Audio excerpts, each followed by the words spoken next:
I want you to think about yesterday. A normal day. You woke up, went to work, came home. You didn't buy anything. No Amazon, no Starbucks, no new shoes, and yet, when you opened your bank app that night, the balance was lower. Netflix, Spotify, cloud storage, gym membership you haven't used in months, some app you don't even remember installing. Money left your account on a day you didn't spend money. And that's the part nobody talks about. Because if losing money required you to actively buy something, most of us would stop. But what if the most expensive financial system in your life works best when you're tired, busy, and not paying attention? How did we get here? My name is John. I'm not a financial guru. I didn't retire at 30. I don't own rental properties in 3 states. I'm just someone who spent a lot of time thinking about why so many normal, hardworking people feel broke even when they're doing everything right. And today, I want to talk about something that quietly drains more money from your life than bad investments, impulse purchases, or even credit card debt. It's what I call the Autopay economy. This is the world where money leaves your account without you making a decision. No swiping, no clicking buy now, no moment where your brain feels pain, just silence. Subscriptions, memberships, auto renewals, monthly fees, annual plans you forgot existed, they don't feel like spending because psychologically, they aren't processed as spending. And that's not an accident. The Autopay economy is built on a simple idea. If a payment is small enough, frequent enough, and automatic enough, your brain stops noticing it. You remember buying a $1,200 phone. You don't remember paying $14.99 every month for the next 5 years to fully use it. You remember signing up for the gym. You don't remember the 26 months you didn't go. This isn't about self-control. It's about design. Because modern businesses don't want you to make buying decisions. They want you to make one decision just once and then never think again. Free trial, auto-renew, cancel anytime, just $9.99 a month. Those words are carefully chosen. They lower resistance. They reduce friction. They turn money into background noise. And here's why this matters. When money leaves your account without triggering awareness, you lose the ability to prioritize. You don't compare. You don't ask, is this worth it? You don't even remember agreeing to it. So your financial life slowly fills up with decisions you didn't re-choose. In this video, I want to break this system down into 3 parts. First, why autopay doesn't hurt, even when it's expensive. Second, how the system is intentionally designed to be forgotten. And third, what the real math looks like when you add this up over 10 or 20 years. Because this isn't about cutting joy out of your life. It's about taking back awareness. And awareness is where wealth actually starts.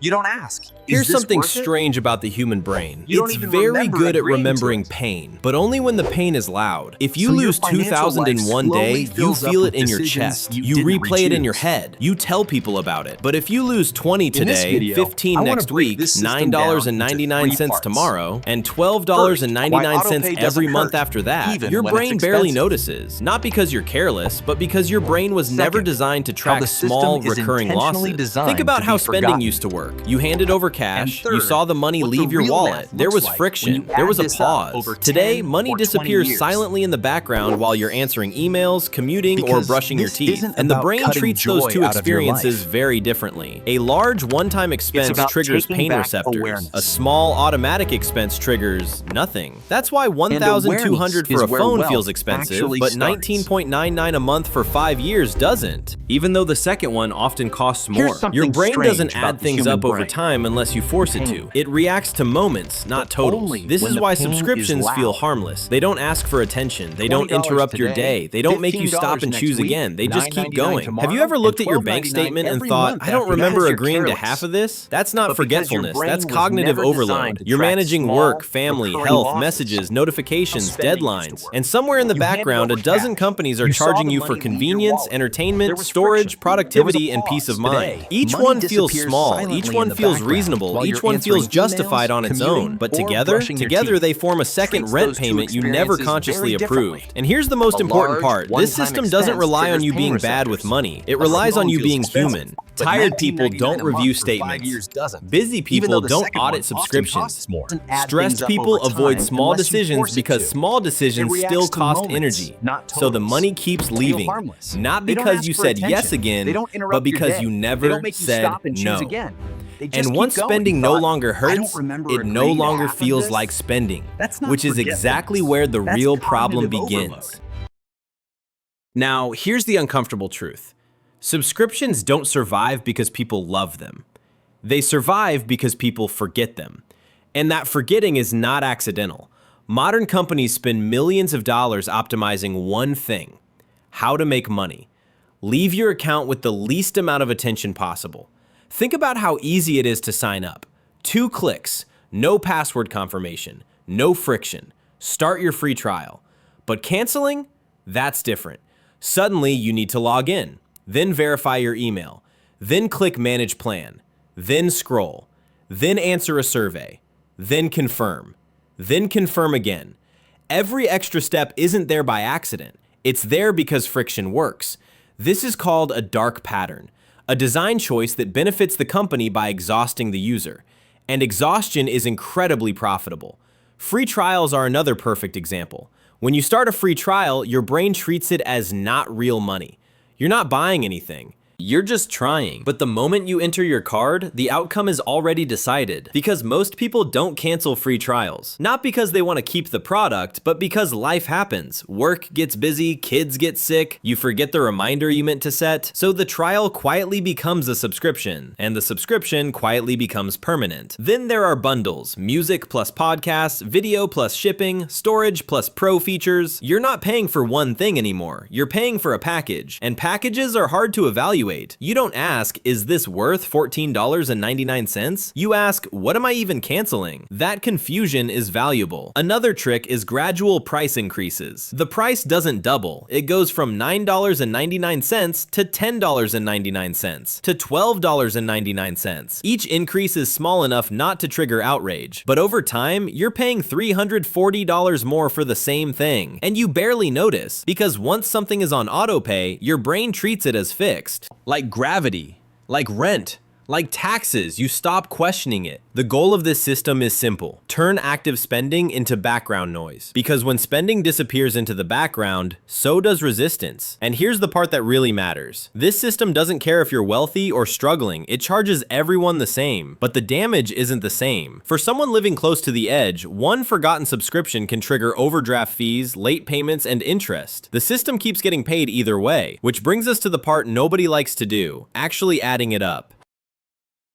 Let's do something most companies really hope you never do. Let's add it up. Not in an abstract spreadsheet way, but in a real, uncomfortable, this is my life way. Imagine you have what feels like a very normal list of subscriptions: a couple of streaming services, music, cloud storage, a productivity app, a gym membership you swear you'll start using again, maybe a delivery membership because it saves money. Nothing fancy, nothing irresponsible. Now imagine all of that adds up to about $270 a month. That number surprises people because no one remembers choosing to spend $270 a month on subscriptions. It just happened. Now here's the part that changes how you see it. $270 a month is $3,240 a year. That doesn't sound catastrophic until you stretch the timeline. Over 10 years, that's $32,400. And that's without investing it. That's without interest. That's without growth. Just money quietly gone. Ask yourself this: if someone walked up to you today and said, "Hey, I have a deal for you. Sign this contract and you'll pay me $32,000 over the next decade," you won't really notice it happening. Would you sign? Of course not. You'd read every line. You'd ask questions. You'd hesitate. But when the same cost is sliced into tiny, forgettable pieces, it slips past your defenses. And the opportunity cost is even bigger because $270 a month isn't just spending. It's money that could have been doing something else. That could be an emergency buffer that keeps you out of overdraft. It could be debt payments that free up future cash flow. It could be invested slowly, quietly, without stress. And here's the uncomfortable truth: most people don't feel poor because they make terrible decisions. They feel poor because their money is already spoken for before they ever get to choose. Their future income is pre-sold to companies they barely think about. And that's what makes the autopay system so powerful. It doesn't need you to be reckless. It just needs time. Time to compound. Time to normalize. Time to turn just $12.99 into thousands of dollars you never consciously spent. And once you see the math, it's impossible to unsee it. Which raises a harder question: who feels this the most? Here's where this stops being abstract. Because the autopay system doesn't hurt everyone equally. If you're wealthy, forgotten subscriptions are annoying. If you're living close to the edge, they're dangerous. When you have plenty of margin, a $15 charge is background noise. When you don't, that same $15 can be the difference between staying afloat and triggering a chain reaction. An overdraft fee, a late payment, a credit score hit, higher interest next time you borrow, all from something you barely remember agreeing to. This is what people mean when they talk about the poverty premium. Not that poor people make worse decisions, but that the cost of not noticing is much higher. Autopay doesn't ask whether you can afford it this month. It doesn't care if your hours were cut. It doesn't pause because your car needed repairs. It just charges. And if your balance isn't there, the system keeps charging you for that too. Fees on top of fees. Interest on top of stress. Meanwhile, the companies still get paid. They always do. And here's the cruel irony. The people most likely to forget subscriptions are the same people dealing with the most mental load. Multiple jobs, kids, aging parents, unstable schedules. Decision fatigue isn't a personal failure, it's a resource problem. When your brain is busy surviving, it doesn't have spare energy to audit 9.99 charges. That's why autopay thrives in exhaustion. Not because people are careless, but because they're stretched thin. And the system knows this. It doesn't need you to be irresponsible. It just needs you to be tired, which is why shame is the wrong response here. The right response isn't, I should be better with money. It's, I should design my money so it doesn't rely on constant attention. And that's the turning point. Because once you stop blaming yourself, you can finally start fixing the structure. So let's talk about solutions. Not extreme ones, not cancel everything and live like a monk, not spreadsheets that only work if you have unlimited discipline. Because if your financial system requires constant attention, it will eventually fail. The goal here isn't perfection. The goal is reducing how often your money needs supervision. I call this the 30-minute autopay reset. You don't do it every month, you don't obsess over it, you do it once, deliberately, and then you let structure do the work. Here's how it starts.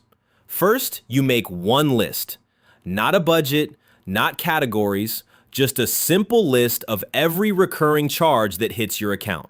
Streaming, apps, memberships, cloud storage, anything that repeats.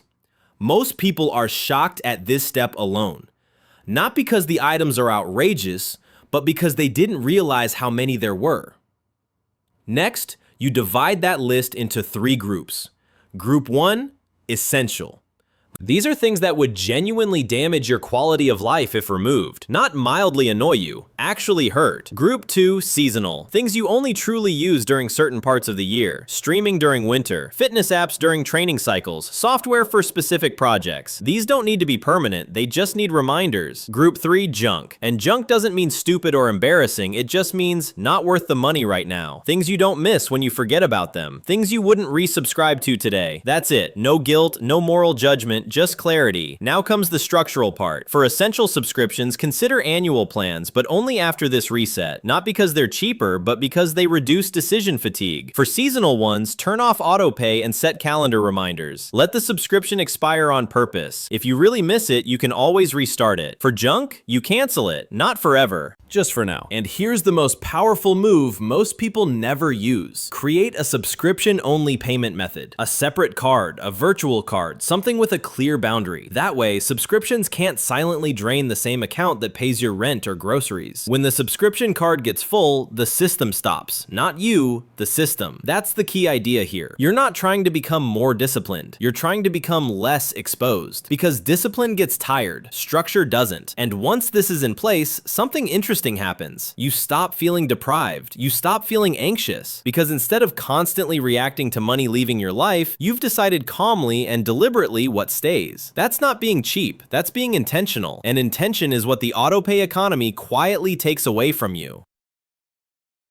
So if this video made you uncomfortable, that's actually a good sign, because discomfort is usually the moment when awareness comes back online. You're not struggling with money because you're lazy. You're not behind because you're irresponsible. And you're not failing because you don't care enough. You're living inside a system that quietly monetizes distraction. A system that works best when you're tired, busy, and focused on surviving the week. A system that doesn't need bad decisions, just forgotten ones. Once money starts leaving your life without your attention, it stops feeling like a choice choice. And when money stops being a choice, it stops serving your values. That's the real cost of the autopay economy. This isn't about canceling joy. It's about making sure the things you pay for still deserve a place in your life. So take 30 minutes, just once. List the subscriptions. Decide what stays. Let structure do the rest. Not because you want to be richer on paper, but because you want your money to reflect your time, your energy, and your priorities. If this helped you see your finances differently, share it with someone who's always saying, I don't know where my money goes. And if you want more stories about how everyday systems quietly shape your financial life, subscribe. Because I don't want you to be wealthy on paper, I want you to be wealthy in life.